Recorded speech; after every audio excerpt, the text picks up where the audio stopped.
الحمد لله رب العالمين، الصلاة والسلام على سيد الأنبياء والمرسلين وعلى آله وصحابه أجمعين। বন্ধুরাই আমার, ভাইরাই আমার, আমরা বর্ণনা করতেছিলাম বিশ্বনবী জনাব মুহাম্মদুর রাসূলুল্লাহ সাল্লাল্লাহু আলাইহি ওয়াসাল্লামের জীবনের বিভিন্ন বিষয় ও দিক নিয়ে। আজ আমরা আলোচনা করব বিশ্বনবী জনাব মুহাম্মদুর রাসূলুল্লাহ সাল্লাল্লাহু আলাইহি ওয়াসাল্লামের মদিনায় আগমনের পর সর্বপ্রথম যে মসজিদ নির্মাণ করেছিলেন, মসজিদে নববী সম্পর্কে রাসূল করিম সাল্লাল্লাহু আলাইহি ওয়াসাল্লামের প্রথম কাজ হলো মসজিদ নববী নির্মাণ। আর এজন্য ওই স্থানটিকে নির্ধারিত করা হলো যেখানে সর্বপ্রথম রাসূল করিম সাল্লাল্লাহু আলাইহি ওয়াসাল্লাম মদিনায় আগমনের করার পর তার উটটি বসে পড়েছিল। এই স্থানটি মালিক ছিল দুজন, ওয়ানাত বালেক। তিনি ওই স্থানটি ন্যায্য মূল্যে ক্রয় করলেন এবং সশরীরে মসজিদ নির্মাণের কাজে অংশগ্রহণ করলেন। আল্লাহর নবী ইট ও পাথর বহন করেছিলেন এবং সঙ্গে সঙ্গে বলেছিলেন, আল্লাহুম্মা লা ঈশা ইল্লা ঈশুল আখির ফাগফির আল আনসার ওয়াল মুহাজির। হে আল্লাহ, জীবন তো কেবল পরকালেরই জীবন, অতএব আনসার ও মুহাজিরদেরকে ক্ষমা করো। অধিকন্তু একথা বলেছিলেন, হাজাল হিমালু লা হিমাল খায়বার হাজাল বর রব্বানা ওয়া আতহার। এটা খায়বারের বোঝা নয়, এ আমার প্রভুর পক্ষ হতে অধিক পূর্ণময় পবিত্র। রাসূলুল্লাহ সাল্লাল্লাহু আলাইহি ওয়াসাল্লামের কর্মধারা সাহাবীগণ রাদিয়াল্লাহু তাআলা আনহুকে উৎসাহিত উজ্জীবিত করেছিল। কাজে তারাও বলেছিল, লা ইনফা'দনা ওয়ালা ইয়ামাল লিজালিকা মিনাল আমালু মুদাল। অর্থ হলো, যদি আমরা বসে থাকি এবং নবী করিম সাল্লাল্লাহু আলাইহি ওয়াসাল্লাম কাজ করেন, তবে আমাদের কাজ হবে পথভ্রষ্টতা। এই জমিতে মুশরিকদের কিছু সংখ্যক কবর ছিল, কিছু অংশ পতিত ছিল।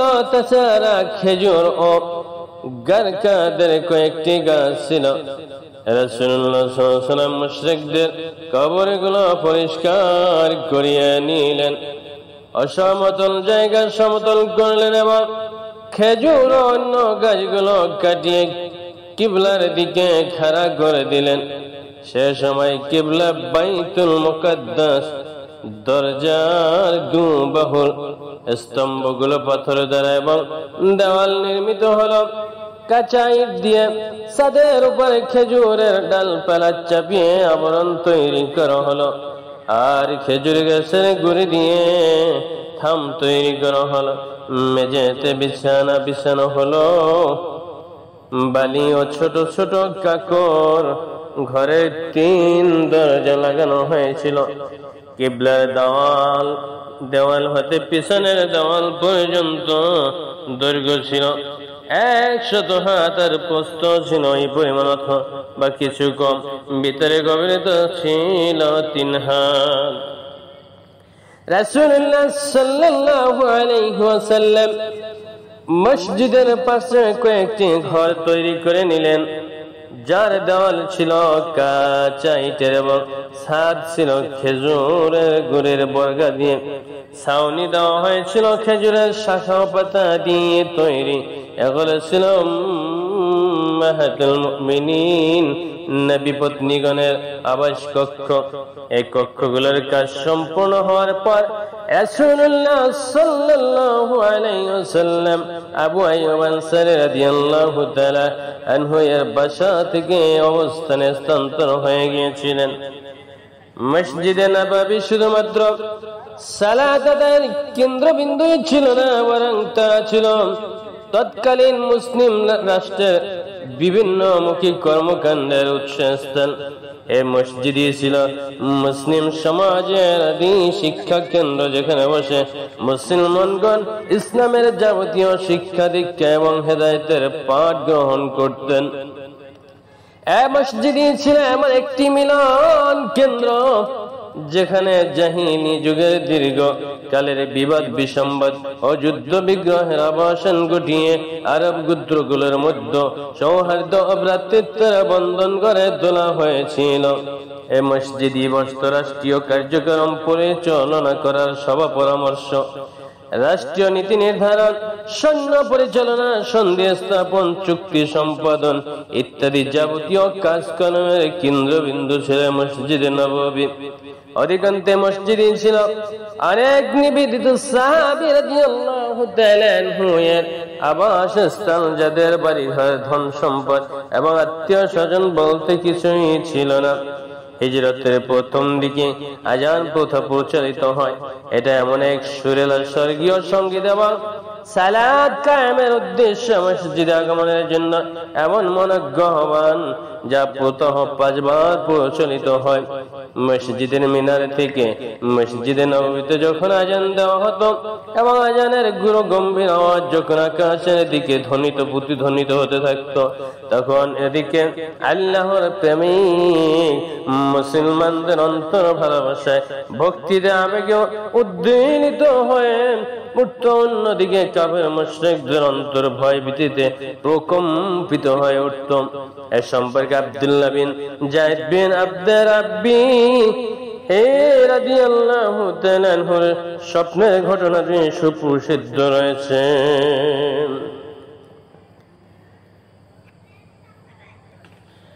বন্ধুরা আমার, ভাইরা আমার, আল্লাহর নবী বিশ্বনবী জনাব মুহাম্মদ রাসূলুল্লাহ সাল্লাল্লাহু আলাইহি ওয়াসাল্লাম ছিলেন উত্তম আদর্শের অধিকারী।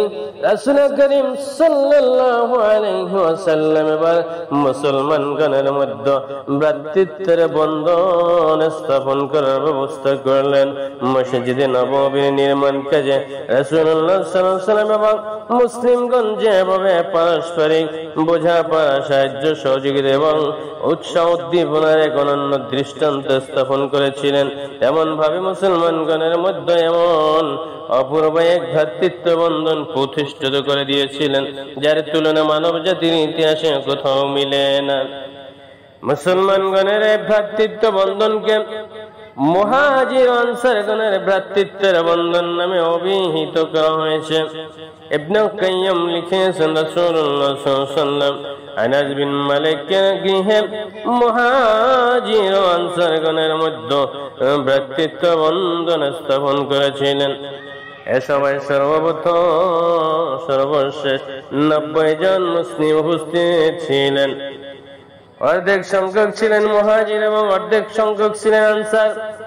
মুহাজির আনসার ভ্রাতৃত্বের মূলনীতিগুলো ছিল: একে অন্যের দুঃখে দুঃখিত হবেন এবং মৃত্যুর পর জীবন আত্মীয়ের মতো একে অন্যের ওয়ারিস বা উত্তরাধিকারী হবেন।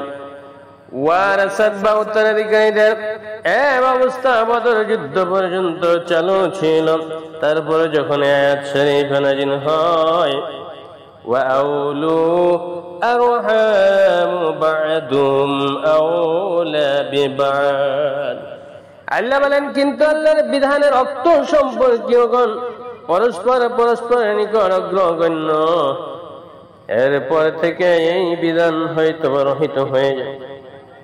বলা হয়ে থাকে যে রাসূল সাল্লাল্লাহু আলাইহি ওয়াসাল্লাম কেবলমাত্র মুহাজিরদের মধ্যে আর এক ভ্রাতৃত্বের বন্ধনে গড়ে তুলেছিলেন, কিন্তু প্রথম মতটি অধিক প্রমাণ ও গ্রহণযোগ্য।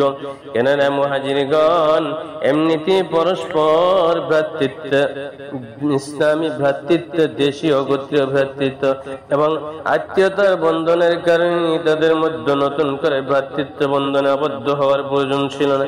কিন্তু আনসারদের ব্যাপারটি ছিল ভিন্ন। এই ভ্রাতৃত্বের উদ্দেশ্য সম্পর্কে মুহাম্মদ গজ্জালি লিখেছেন যে এ ছিল মূর্খতার যুগের বংশীয় সম্পর্ক, ছিন্নকারী আত্মীয়তা বা আত্মীয়তার সম্পর্ক। যা কিছু হবে তা হবে ইসলামের জন্য। এরপর থেকে মানুষ বংশ, বর্ণ, দেশের সম্পর্ক মুছে যাবে। উঁচু নিচু অমানবতাবোধের মাপকাঠি হবে কেবলমাত্র তাকওয়ার ভিত্তিতে, অন্য কিছুর ভিত্তিতে নয়। রাসূলুল্লাহ সাল্লাল্লাহু আলাইহি ওয়াসাল্লাম এই ভ্রাতৃত্বের বন্ধনকে শুধুমাত্র ফাঁকাবুলির পোশাক পরে ক্ষান্ত হননি, বরং এ ছিল এমন এক কার্যকর অঙ্গীকার ও প্রতিশ্রুতি যা রক্ত ও ধন সম্পদের সঙ্গে সম্পৃক্ত ছিল। এটা শুধু পাকাবুলি এবং গতানুগতিক সালাম ও মোবারকবাদের মধ্যে সীমাবদ্ধ ছিল না, বরং ভ্রাতৃত্বের মধ্যে ছিল সমবেদনা, সহযোগিতা ও সহমর্মিতার এক অপূর্ব সংমিশ্রণ। আর এ কারণে তার পরিকল্পিত ও প্রতিষ্ঠিত নবতার জীবনধারা মানব জাতির ইতিহাসে এমন এক অধ্যায় রচনা করেছিল কোন কালে যার কোন তুলনা মিলে না। সহিহ বুখারীতে বর্ণিত হয়েছে যে মুহাজিরগণ যখন মদিনায় আগমন করলেন, তখন রাসূলুল্লাহ সাল্লাল্লাহু আলাইহি ওয়াসাল্লাম আব্দুর রহমান বিন আওফ এবং সাদ বিন রাবির মধ্যে ভ্রাতৃত্বের বন্ধন স্থাপন করে দিয়েছিলেন। এরপর সাদ রাদিয়াল্লাহু তাআলা আব্দুর রহমানকে রাদিয়াল্লাহু তাআলা আনহুকে বললেন, আনসারদের আমি সর্বাপেক্ষা ধনী ব্যক্তি, আপনি আমার সম্পদ দুভাগে ভাগ করে অর্ধেক গ্রহণ করুন। তাছাড়া আমার দুজন স্ত্রী রয়েছে, দুজনের মধ্যে যাকে আপনার পছন্দ হয় আমাকে বলুন, আমি তাকে তালাক দিব। ইদ্দত পালনের পরে তাকে বিবাহ করবেন। আব্দুর রহমান রাদিয়াল্লাহু তাআলা আনহু বলেন, আল্লাহ আপনার ধন জন মালমাত্তায় বরকত দিন। আপনাদের বাজার কোথায়? তাকে বনু কাইনুকার বাজার দেখিয়ে দেওয়া হলো। তিনি যখন বাজার থেকে ফিরে এলেন তখন তার নিকট অতিরিক্ত কিছু পনির ও ঘি ছিল। এরপর তিনি প্রত্যহ বাজারে যেতে থাকলেন। তারপর একদিন যখন তিনি বাজার থেকে ফিরে এলেন তখন তার শরীরে হলুদ রঙের চিহ্ন ছিল। রাসূলুল্লাহ সাল্লাল্লাহু আলাইহি ওয়াসাল্লাম তাকে জিজ্ঞেস করলেন, এটা কি? তিনি বললেন, আমি বিবাহ করেছি। রাসূলুল্লাহ সাল্লাল্লাহু আলাইহি ওয়াসাল্লাম বললেন, স্ত্রীকে মোহর দিয়েছ তো? তিনি বললেন, একটি খেজুরের বিচি পরিমাণ স্বর্ণ অর্থাৎ সোয়াবরি দিয়েছি। আবু হুরায়রা রাদিয়াল্লাহু তাআলা থেকে এর একটি বর্ণনা এসেছে যে আনসারগণ রাসূলুল্লাহ সাল্লাল্লাহু আলাইহি ওয়াসাল্লামের নিকট বলে আবেদন পেশ করলেন যে আপনি আমাদের মুহাজিরিন ভাইদের মধ্যে আমাদের খেজুর বাগানগুলো ভাগ বন্টন করে দিন। তিনি বললেন না। আনসারগণ বললেন, তবে আপনারা অর্থাৎ মুহাজিরগণ আমাদের কাজ করে দেবেন এবং তাদের আমরা ফলে অংশ দিব। তারা বলল, ঠিক আছে, আমরা কথা শ্রবণ করলাম, মান্য করলাম। এ থেকে সহজ অনুমান করা যায় যে আনসারগণ কিভাবে আন্তরিকতা ও আগ্রহের সঙ্গে আগু বেড়ে মুহাজির ভাইদের জন্য সহমর্মিতা প্রকাশ ও সহযোগিতার হাত সম্প্রসারিত করেছিলেন এবং কতটুকু মুহাব্বত, খোলসিয়াত ও আত্মত্যাগের সঙ্গে কাজ করেছিলেন। অধিকাংশ মুহাজিরগণ তাদের আনসার ভাইদের প্রতি কতটুকু শ্রদ্ধাশীল ছিল, সহমর্মী, আত্মসচেতন ছিলেন তা এ ঘটনা থেকে প্রমাণিত হয়ে যায়। আনসারগণ আত্মত্যাগের সুযোগ তারা গ্রহণ করেছিলেন, কিন্তু সুযোগের অপব্যবহার কখনোই করেননি। তাদের ভেঙে যাওয়া জীবন তারাকে ন্যূনতম প্রয়োজনের পরিপ্রেক্ষিতে সচল করে তোলার জন্য যতটুকু গ্রহণ করা প্রয়োজন ছিল তারা ঠিক ততটুকুই গ্রহণ করেছিলেন। এরপর সংগঠিত সম্পর্কিত সত্য কথা এবং গৃহ রহস্য সম্পর্কে বলতে গেলে কথা অবশ্যই বলতে হয় যে ভ্রাতৃত্ব বন্ধনের ভিত্তি ছিল অস্বাভাবিক ও অপূর্ব। আল্লাহর দর্শন এবং বিজ্ঞানের উর্বর পল্লভূমিতে উত্তপ্ত হয়েছিল ইসলামী রাষ্ট্রীয় নীতিমালার বীজ, যার ফলে মুসলিমগণের সম্মুখে সৃষ্ট সকল সমস্যার সমাধান হয়েছিল সর্বোত্তম পন্থায়। কারণ বিশ্বনবী জনাব মুহাম্মদুর রাসূলুল্লাহ সাল্লাল্লাহু আলাইহি ওয়াসাল্লাম তখনকার সকল মুসলমান মুহাজির আনসার ভাইদের মধ্যে এমন এক ভ্রাতৃত্বের বন্ধন আবদ্ধ করে দিলেন, যার ফলে তারা তাদের ভ্রাতৃত্বের বন্ধন নিয়ে জীবন অতিবাহিত করতে লাগলো যেন তারা একটা পরিবারের মতো। আর রাসূল করিম সাল্লাল্লাহু আলাইহি ওয়াসাল্লাম মদিনায় গমন করে সর্বপ্রথম মসজিদে নববী তিনি নির্মাণ করেছিলেন, যে নির্মাণ আল্লাহ রাব্বুল আলামিনের দরবারে ছিল গ্রহণযোগ্য, কবুলকৃত। আলহামদুলিল্লাহ আলহামদুলিল্লাহি রাব্বিল আলামিন ওয়াসসালাতু ওয়াসসালামু আলা সাইয়্যিদিল আম্বিয়াই ওয়াল মুরসালিন ওয়া আলা আলিহি ওয়া সাহাবিহি আজমাইন। বন্ধুরা আমার, ভাইরা আমার, আমরা বর্ণনা করতেছিলাম বিশ্বনবী জনাব মুহাম্মদুর রাসূলুল্লাহ সাল্লাল্লাহু আলাইহি ওয়াসাল্লামের জীবনের বিভিন্ন বিষয় ও দিক নিয়ে। আজ আমরা আলোচনা করব বিশ্বনবী জনাব মুহাম্মদুর রাসূলুল্লাহ সাল্লাল্লাহু আলাইহি ওয়াসাল্লামের মদিনায় আগমনের পর সর্বপ্রথম যে মসজিদ নির্মাণ করেছিলেন, মসজিদে নববী সম্পর্কে